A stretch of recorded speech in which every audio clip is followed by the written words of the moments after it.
In this podcast, Evolution of a Human, it's supposed to be my job to inspire you to make the changes you know you want to make, and maybe even give you a few hints. But instead, I'm going to let my guests do that.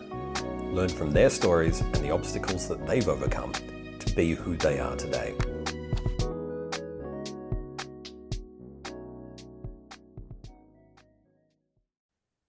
Hey Ash, thank you so much for joining me today. Thanks, Jacob. My pleasure, mate. Now, we met, I was thinking about this the other day. I think we met nearly 5 years ago. And you were coming into a practice that I was working in.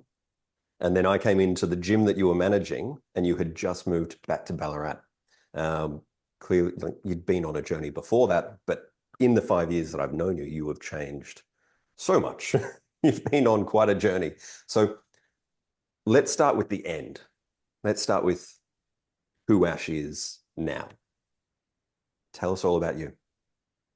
Yeah, who Ash is? Great question. I don't know. He is a character. Ash is a character.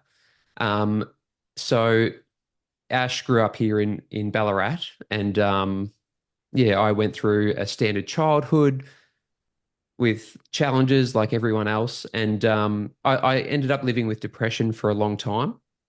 Went on the journey of healing depression. I became very desperate to heal my depression. That took me on a spiritual journey, which is, where I've been really going deep in the last 5 years. So the question of who am I is a tough question to answer. There's the character Ash, but then there's Ash's higher self as well, which I refer to as God, the God within me.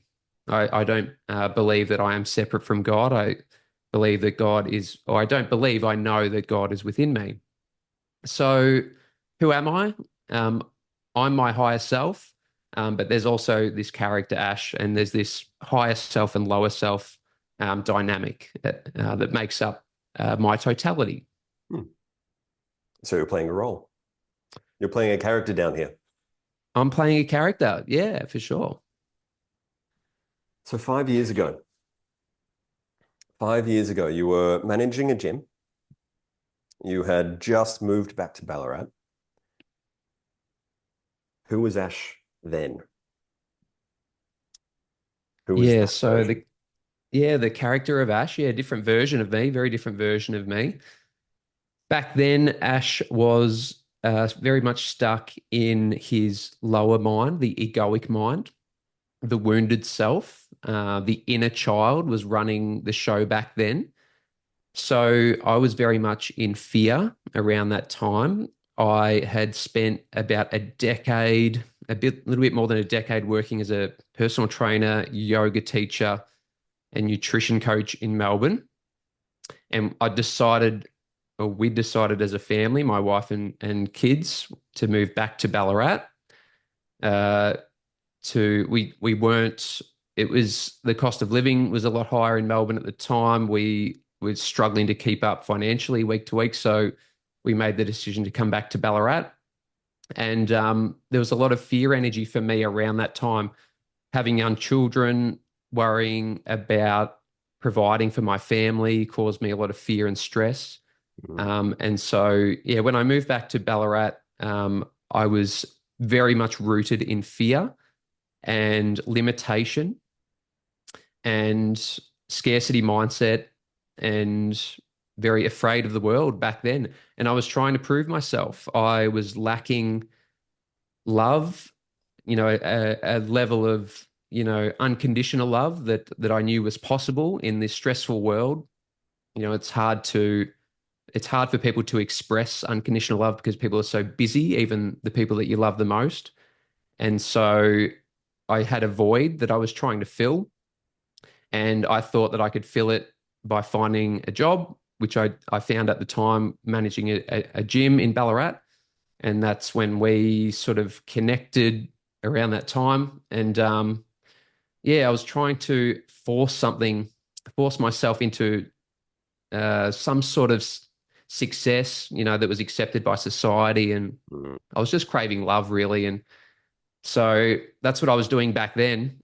And trying to prove myself worthy, but it was just so much fear energy. I was deeply anchored in fear back then, and so everything I was creating was coming from fear. And so it's no surprise that nothing I seem to I try to force things to happen to like heal myself or transcend the suffering. Nothing was working because I was creating from my lower mind, my egoic mind, my wounded self. Yeah, absolutely. So yeah, that's where I was back then, and but I've done a lot of work since then and come a long way since then. I want to talk about the work because The work. I completely understand and see this a lot where any decisions and any actions that come from a place of fear, they're always tainted by that fear. They can never be Yep. as clear and as good as they possibly could be if they were created from a space of love without that fear. So, all right, where where did you go from there? What was the first step? Yeah. Well, this all started for me. Look, I mean, you could say it starts in the womb, Mm. but really, everything that's taken place in my life has been divinely orchestrated from the moment that I that I had that moment where I came into existence in the womb as a fetus. It's clear to me that everything has been divinely orchestrated since that point in time. However, the spiritual journey for me started about 10 years ago, Okay. and then particularly 8 years ago when I had my first son, Noah, and I became a dad and suddenly felt something outside of myself. Um, it's very hard to explain the feeling of having children to those who haven't had children. The people who do have children will know, that energy of when and that moment and how big of a shift it is when you become a parent. But that was a huge catalyst. My son Noah, came into this world to cause me immense pain and suffering, to push me into the pain so that I could find salvation in the pain and transcend the suffering. That was a part of his soul mission as to why he came.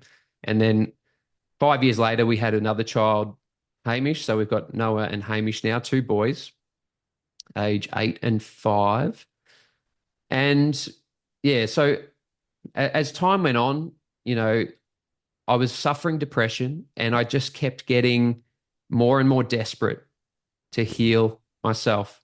I was working with psychotherapists. I'd worked with a number of psychologists, spoken to different doctors, discussed a whole range of different things. And I just kept getting more and more desperate. And it would always come back to the question of who am I?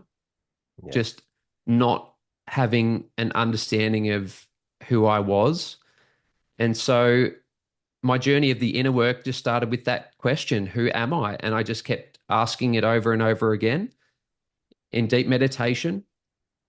Initially, yoga. I got into yoga 8 years ago pretty intensely when my first son Noah was born.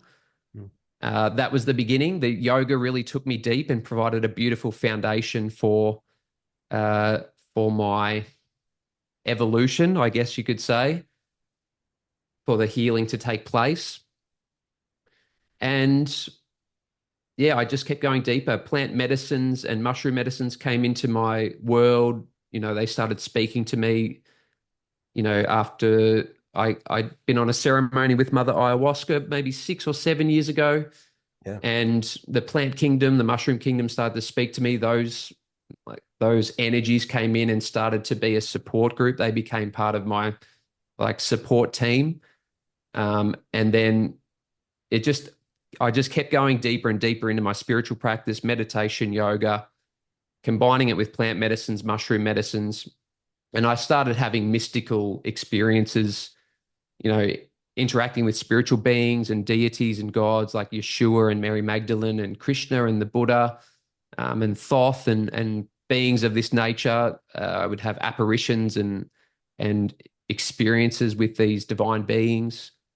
And now I just continue to go deeper and deeper. I mostly meditate most of the day, every day. I'm in meditation, coming in and out of playing with my kids and looking after their needs. And I'm in a permanent state of meditation these days. So it's from that 5 years.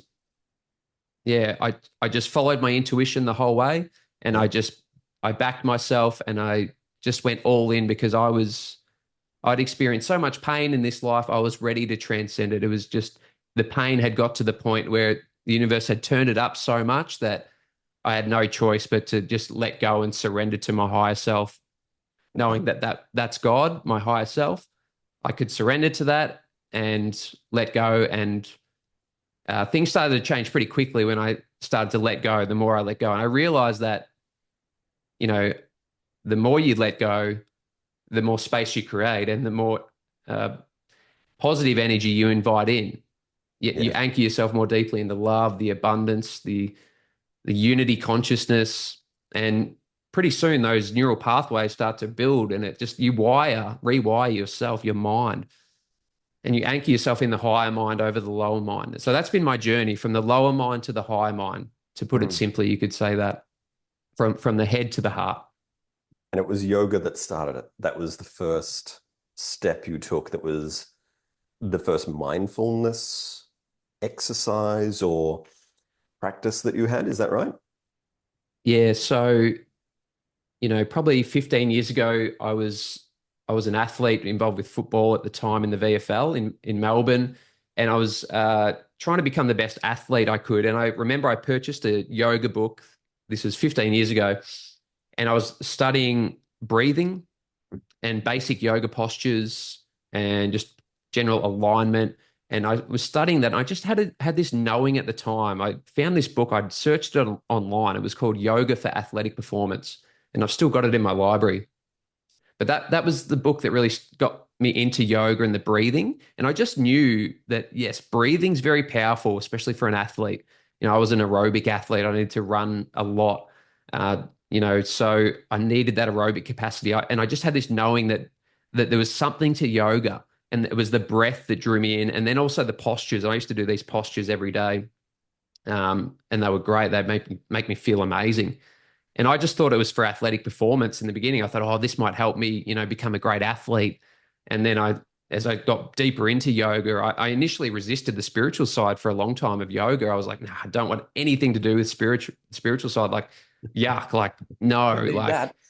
yeah, no, I just want this. I don't want to stretch my body and, be an awesome athlete.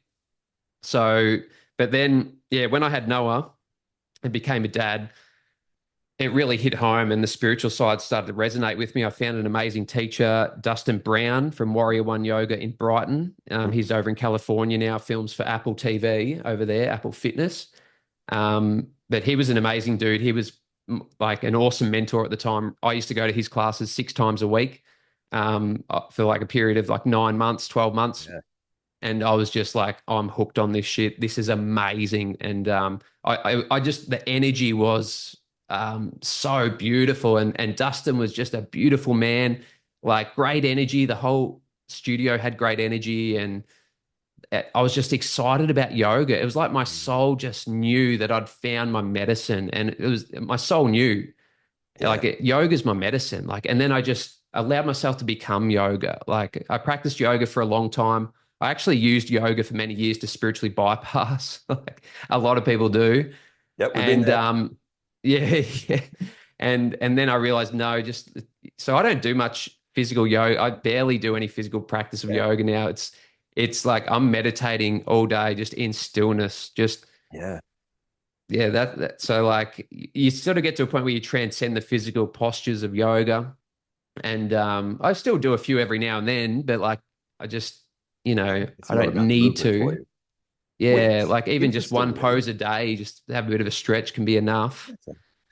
But yeah, yeah, I've been, yoga is a powerful, limitless practice. Like I think it's the most powerful. I know that it's the most powerful practice in the world yeah. that we know about.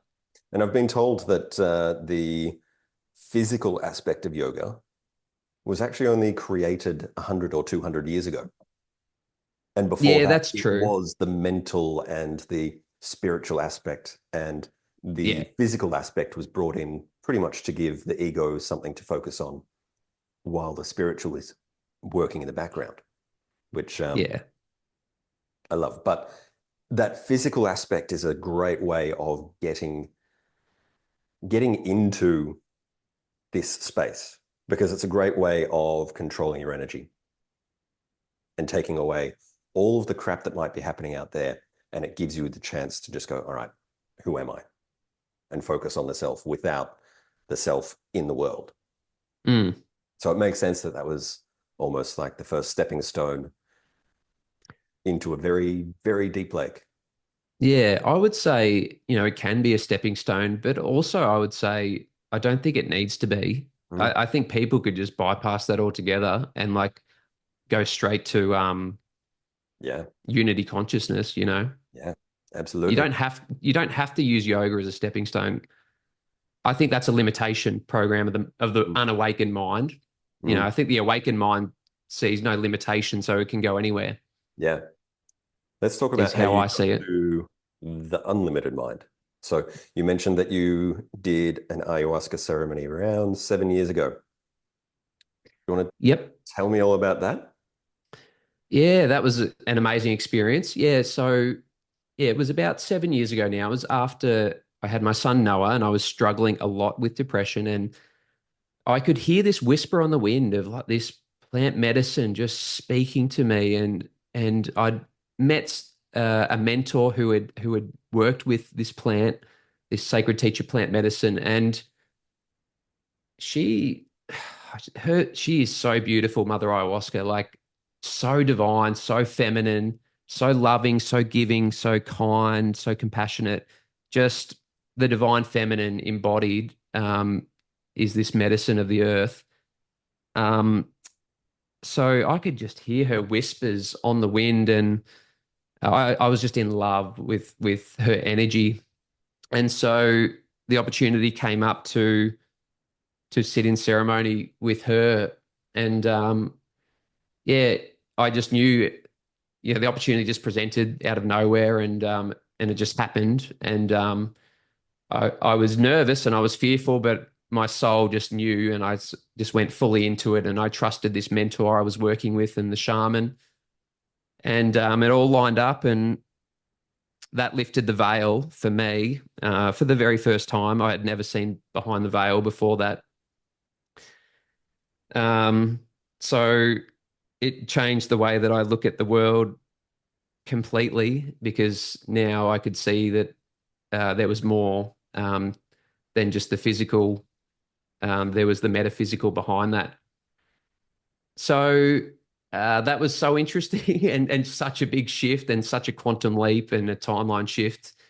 You're not the same after an experience like that. You know, I got catapulted into outer space and was astral traveling out in the middle of nowhere, and shape shifting into different animals and connecting with all sorts of people, my children and my wife and people in my family and friends. And yeah, it was a life-changing experience. And it was difficult because I'd never experimented with any consciousness altering substances in the past. So before that, I'd never touched anything mind altering outside of alcohol. So this was a very new experience for me, and yeah, I'd never had anything like it. And so it was difficult to integrate because it was so much, so Mm. much. I journaled a lot, I wrote it all down, and I got home, and the weeks went by, and yeah, it was great. I felt so good afterwards, but it was so much. There was so many downloads from other parallel realities that came through. It was intense. So difficult to integrate. And ayahuasca, Mother Ayahuasca is a very, very powerful medicine. And, you know, I chose to go there first because that's my personality, and I just go fully in. But it caused me a lot of pain and suffering because I was impatient and I just Mm. went in too hard. more gentle plant medicines, things like cannabis, blue lotus, mugwort, white sage. There's other gentle plant medicines that you can work with, frankincense, or the other medicinal mushrooms like chaga, lion's mane, reishi, some of these ones. These can be more gentle and a better place to start. And when if people are asking me questions or about their journey and how they go about it, then I definitely suggest to people that start with more gentle plant medicines, because something like mother ayahuasca is extremely powerful. Yeah, it's a lot to handle in one go, right? Especially if Yeah. you don't know what to expect. Yeah, and you can't know what to expect because every journey is different. And you Absolutely. can't like hear someone else tell you their experience and be like, "Oh, cool, I know what to expect." Mm, You get your own experience, you get what you need, and no one has the same experience. And so you got to be ready for that. Ayahuasca is, so beautiful. And if she speaks to you, then listen to those whispers on the wind, and she'll guide you to her, and she'll line that up for you if that's meant to be in your lifetime, if you're meant to connect with her spirit. But yeah, not something to be forced, not something to be messed with or messed around with, or mm, just she demands a lot of respect and reverence, and yeah, just she wants you to be careful, and she wants relationship ultimately, like everything. These plants, they're no different to humans. They want a relationship, and they want us to be present with them. So if you're going to, not if you're not going to sit with them in some kind of ceremony and some sort of honoring them, and just at least be present with them, then they're not going to respond well to you, and that's when people have a bad experience. yeah, absolutely. You did mention that it was quite a painful experience, and caused quite a bit of discomfort afterwards. Tell me about the following couple of weeks or months. Did it wreak havoc in your life at all, or how Do you did are you everyone talking about else? ayahuasca? Yeah, how did um, how did everyone else react to any changes that you might have made? Like my family? Yeah. So, following the ayahuasca journey, it was so profound and eye-opening, and it was relieving as well. Like, because I was so depressed before that, I couldn't see a way out. And then I have this experience where this whole other world opens up, and I'm like, wow, there's more to this. Like, I could start to make sense of it now. I was like, okay, it's not just all this pain and suffering. Like, okay, there is something else. Like, I was so relieved because I was like, okay, I know now, like with the yoga meditation, all the teachers talk about it, but you don't, until you experience it directly, you're skeptical, Mm, right? And I'm very skeptical. Like I don't believe anyone. Like, so I got to see it for myself. I got to experience it for myself, and that's what ayahuasca did for me. I knew that the plants can't be corrupted. mm, Like I knew if I go directly to the plant and they're going to show me something, it's not corrupted like the humans, mate. Humans corrupt things. So I've found that the plants is just so much more authentic. Humans, I love humans. Humans are beautiful. They're great. But we have this nature of being corrupt, and we just tend to corrupt things. Anything that is man-made, it's just, it's not good. But things that are made from God, are like they're just, and so I really resonate with the plants, and that's why I, have these relationships with all these different plant medicines and mushroom medicines. And I prefer that over humans for the most part, unless it's like a really special human like yourself, Jake. mm. Yeah, people can be painful sometimes. Yeah, they can. Yeah, All right, so most of the tell, time. tell me about mushrooms then. But we love them. We do. They are all us, right? We love everyone. They're Yeah, all everyone is us. Everyone is a different version of us. exactly. All right, tell me about the mushrooms. Because I know that you've Mushrooms. been working with mushrooms for quite a few years now, in a bit more of an ongoing way as well. So, Yep. how has that shifted and changed for you, and how has that changed you? Yep. So golden teacher mushrooms, I have a beautiful relationship with. They're a very special medicine. They're from the earth, and the mushroom kingdom is the oldest living organism on this planet. So it was here before everything else. So at some point, Earth was just a dead rock, like an asteroid. And at some point, it was inoculated with a spore, one Mm. single tiny spore. And that spore multiplied and took over the earth and created the mycelium and the mushroom kingdom. That was the first organism, living organism on the planet. So it's the oldest living organism. And that tells me that it holds the most wisdom, Mm. the highest level of intelligence. Um, Whatever was here first, has all the intelligence because it was here first. Yeah. So yeah, that's the kind of energy of the Golden Teacher mushrooms. Um, I just really love that they just grow locally to where I live, where I was born, and they seem to find me and speak to me and communicate with me. And that's just how it happened in the beginning. Mm. After I did ayahuasca, I was interested in psychedelics, because I hadn't been in the past. I'd always been scared of drugs, Yeah. because of all the programming. Yeah. They And did a good job with that.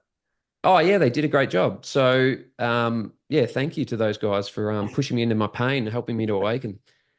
Um, but after ayahuasca, I was interested in psychedelics, and ayahuasca doesn't grow where I live, and you Mm. can't grow it. It's doesn't not the right climate, so I couldn't grow ayahuasca. So I was like, what else is around? What other medicines available? And I started looking into the mushrooms and reading, and studied the work of Dr. Paul Stamets and Dr.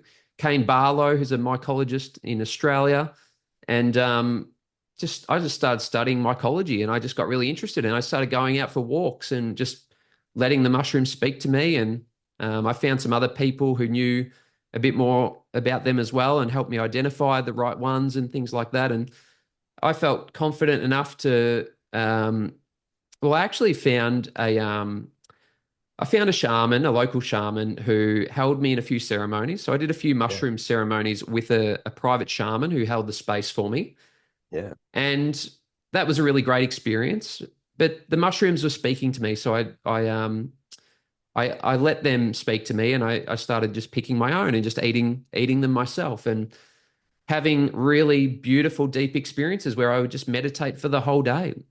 And I'd Yeah. just be with myself and um, have these mystical experiences, connecting with spiritual beings like Yeshua, Mary Magdalene, um, my higher self, speaking to God, and just merging with all that exists. I would just feel deep divine connection to everything.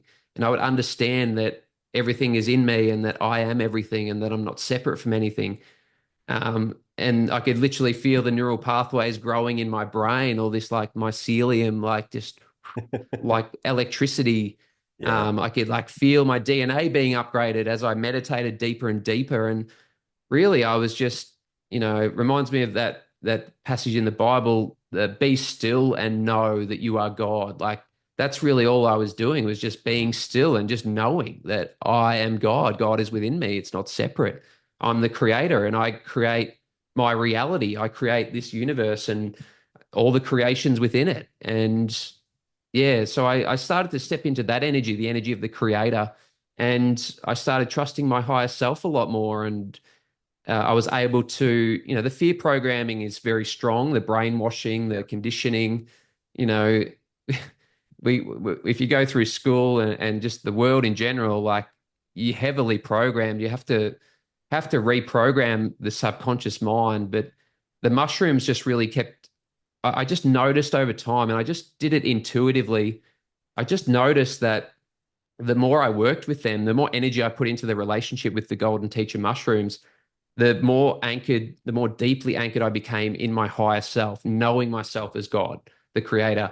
And I could manifest things more easily, like more effortlessly. Nothing was requiring effort. Things would just come. The right people would show up. The experience that I was seeking, or the right, it would just be so out of nowhere, like experiences of deep divine connection, like to my children. My children would share something with me that um so it was really troubling them, and like a really sacred moment would present, like spirit would just orchestrate all of these things as I anchored myself more deeply in my higher self. So yeah, I still use the mushrooms. I went through phases.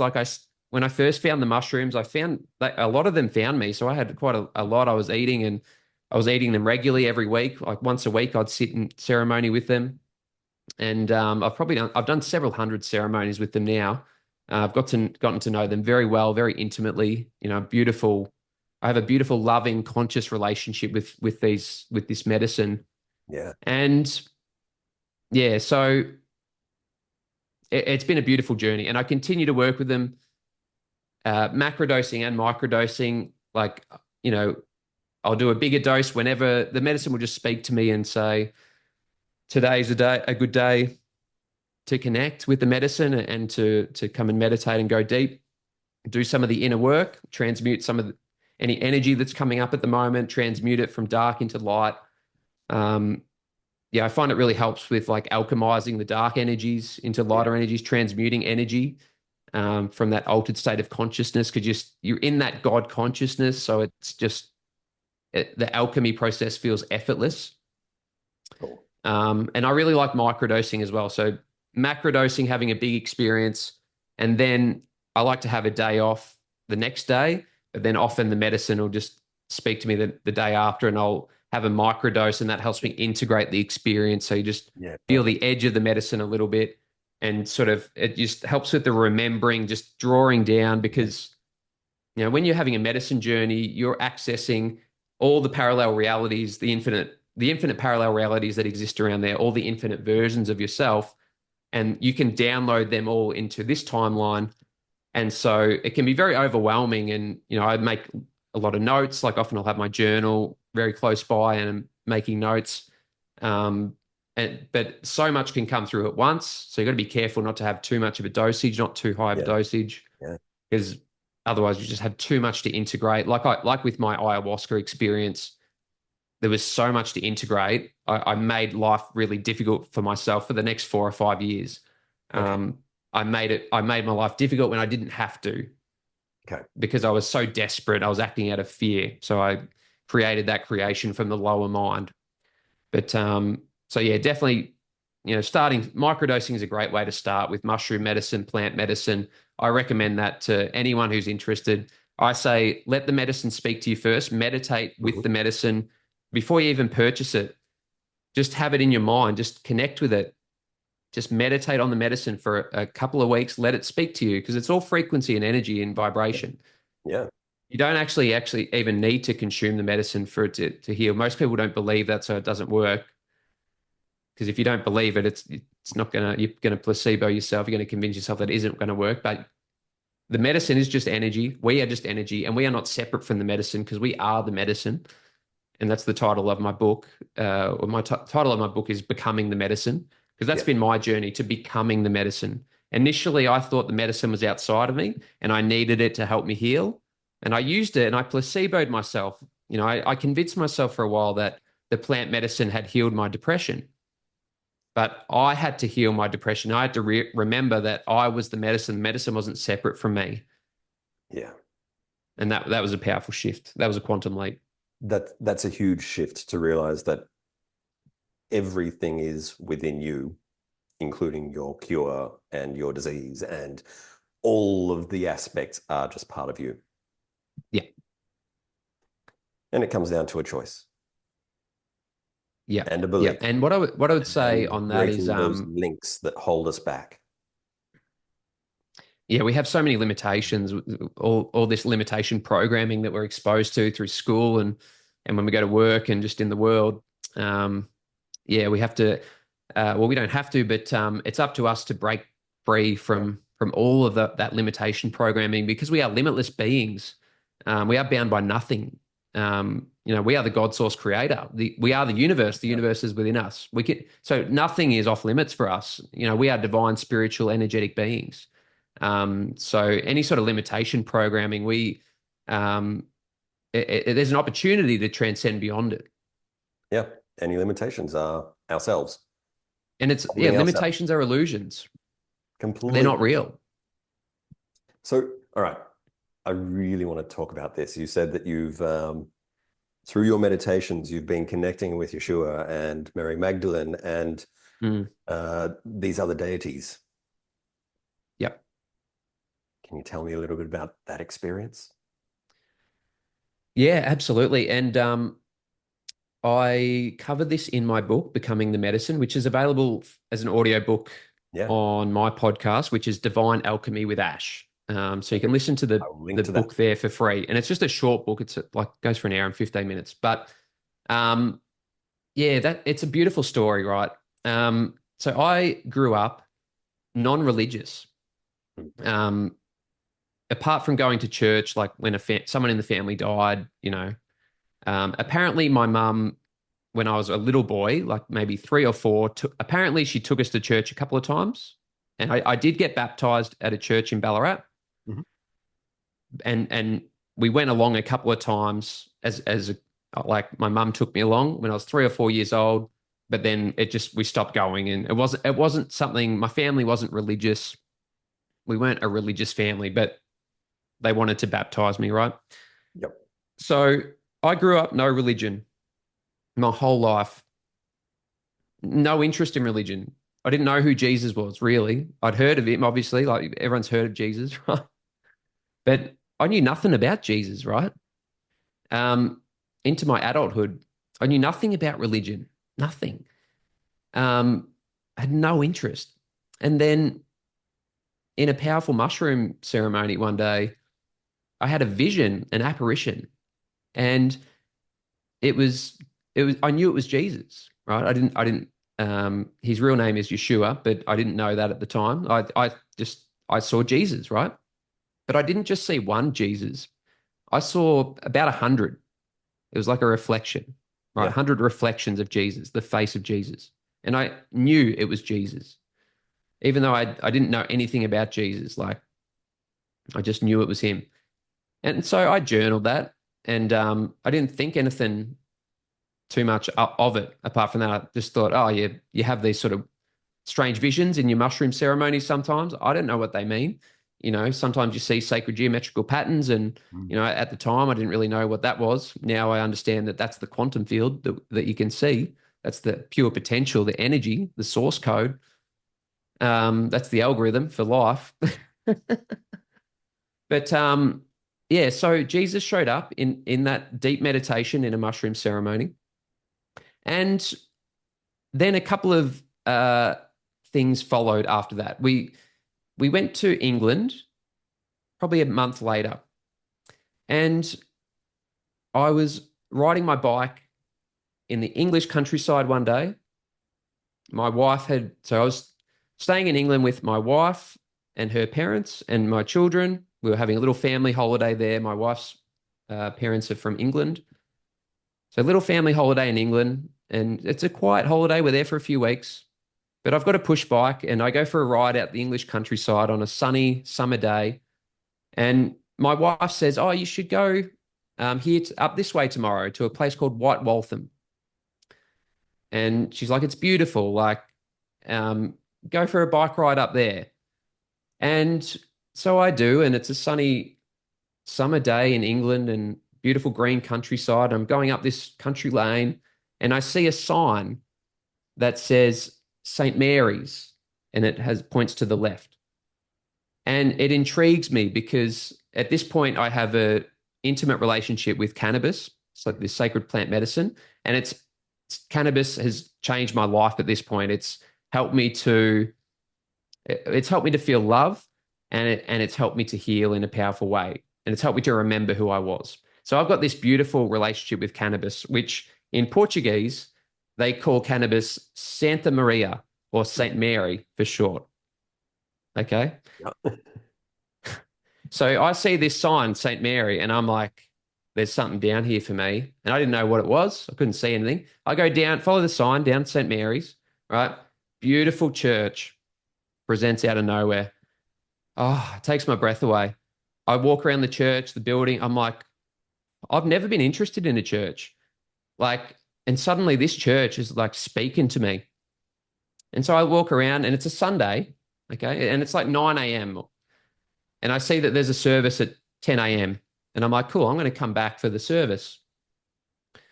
And I wandered around the garden. There was a cemetery garden. I sat on a park bench and just chilled for a while and just took it in. I could just feel the energy of this place. And I went home and I was like, yeah, I'll go back. And I got home and I was like, oh, do I go back? Like, do I not? I'm like, oh, I've got to. Something's calling me. Something's like telling me to go. Something's telling me I have to go. So I ride my bike back to church. And I've never really been to a church service, and like not one that I can consciously remember. And yeah, I go there and the people are lovely, and I feel kind of home in a Mm. way. And then the pastor starts just speaking from the Bible and speaking about some teachings of Jesus. And yeah, I just cried. I was overwhelmed with emotion. The words, I knew that they were the words of God that had landed on my ears. And that I think that was the first time that I had really known that the words of God had landed on my ears. And I can't remember exactly what was said, but it moved me, and I knew that there was something there for me, and I knew that it was starting to make sense. Okay, Jesus had showed up. I was starting to connect the dots a little bit, not fully at that point, but I started to connect the dots. So I had a powerful experience there. I cried and had a big release there, and then I went back to the next Sunday as well, and I cried again, had another, and had two powerful experiences there going to this particular church, St. Mary's in White Waltham. And ironically, it is the church where my wife's parents got married.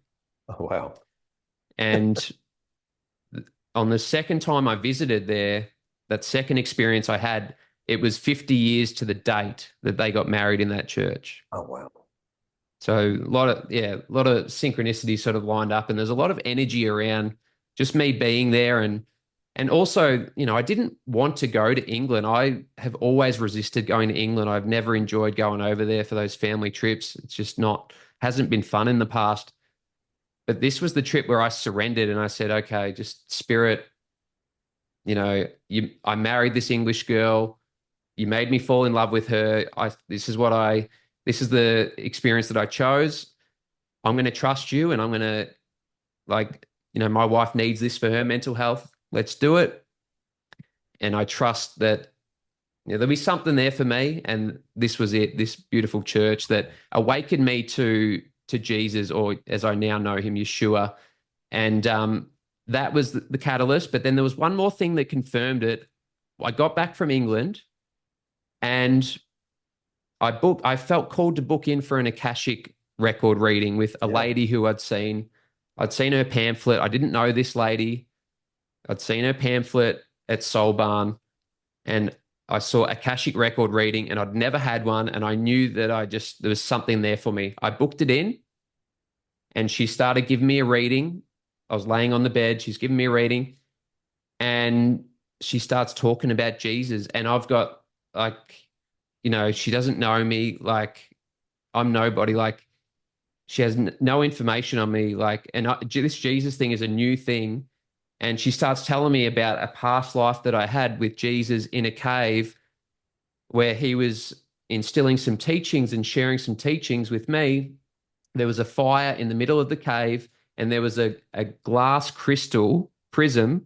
floating above the flame. This is what this lady, Susie, is telling me in this reading. And she says that she tells me that in this past life in this cave, I'm looking into this glass crystal prism, and Jesus is on the other side of that glass crystal prism. And I can see all these reflections of Jesus' face in the prism. And I didn't click at the time. When she told me that, I was like, oh, this is a weird sort of what she's telling me. Like, okay, I didn't know what to make of it. And then I think it was a couple of days later, I'm like, that's the mushroom experience that I had. That's exactly what I saw in the mushroom ceremony. I saw the crystal glass prism with Jesus' face reflected 100 times. And so that was the three things that sort of confirmed that, okay, there's something for me to learn from Jesus and his teachings and the whole Christianity story. And so that began my journey of investigating and studying Christianity. Beautiful. Because I know that you've gone further down that path as well. So I know that you've been doing a lot of reading and attending church a lot more frequently, even now that you're back in Australia. Um, you also mentioned a couple of other deities. How did that come about? How Yep. did So that I don't go to church anymore. I did for a Okay. while. Yeah, God guided me to go to church so that I could learn and be around other Christians Mm.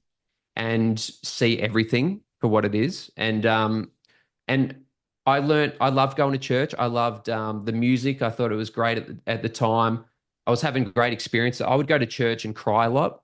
Mhm. I'd always be in tears just because I could feel the presence of Yeshua within me.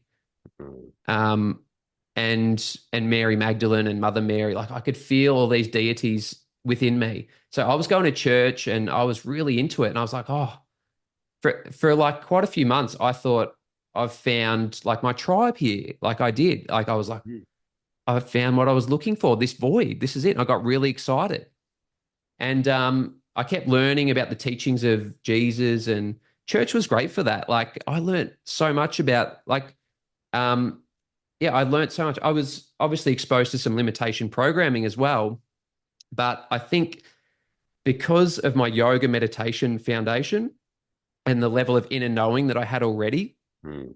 the limitation program wasn't, it was effective. They're very good at what they do with the brainwashing and everything, but like I was strong enough to like, I almost got sucked in. It was funny because God let me get sucked in a little bit just so he could like shatter my ego and have a big, powerful ego death and transcendence moment. But I'll never forget, like, I'm so thankful to the church because they woke me up in a big way and helped me quantum leap. Because I remember I was there one night and they were running a program called Alpha, which is where they um, show you like a series of like documentaries each week about, and you'll learn about the Bible and Yeah. Jesus and what it all means. And it's an education thing. So I was doing this Alpha course. It was like a 7 week course that they do. It's a free course. And I was going through each week and I'm like, oh yeah, like, okay, it's really interesting. And like there's archaeological evidence of Jesus that he was a real person. And I learned that he fulfilled like the 350 prophecies from the Old Testament. And I was like, wow, that's amazing. And so I started to gather all this evidence and I was like, yeah, like this is checking out. It's legit. Like Jesus is legit. Because I was super skeptical. I'm like, is he real? Is he imaginary? Like, is it legit? Like, what is it? Like, what is Jesus? Like, who is he? Why is he showing up in my mind? And yeah, so I don't know where I was going with that. You were talking about the Alpha program and the Oh, the Alpha wash program. Yeah, I remember. and I was in the the Alpha waking you program. up.